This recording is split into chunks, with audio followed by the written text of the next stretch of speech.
দুই শালিক ধারাবাহিকের আজকের পর্বে তোমরা কিন্তু সেই ধামাকাটা এখানে দেখেই ফেলবে।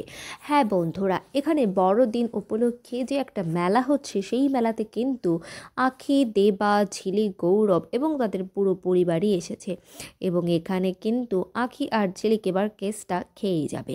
দেবা কিন্তু এখানে স্টল লাগিয়েছে, আর এখানে গৌরবের বোনেরা সেই স্টলে আসে এবং তখন দেবা তাদেরকে জানায় যে সে বিয়ে করেছে। আর তখন তারা বলে যে তুমি এইভাবে বৌভাতের দিন যদি স্টল করো তাহলে ফুলসজ্জার রাত কিভাবে হবে। তারপর কিন্তু এখানে তারা মশকরা করে। আর ওদিকে আখি আর ঝিলিক একে অপরের সঙ্গে যখন দেখা করতে যায়, এখানে কিন্তু চারানা এবং পল্টুও তাদেরকে দেখে চমকে যায়, কিন্তু তারা ভাবে যে এটা তাদের চোখের ভুল। কিন্তু শেষ পর্যন্ত কিন্তু দেবার সামনে এই দুই বোনের সত্য আজ উদ্ধার হয়েই যাবে। তো তোমরা কতটুকু এক্সাইটেড নতুন পর্ব দেখার জন্য কমেন্ট করে অবশ্যই জানাও। আর আমাদের চ্যানেলটিকে সাবস্ক্রাইব করে আমাদের সঙ্গেই থাকো নতুন নতুন আপডেটের জন্য।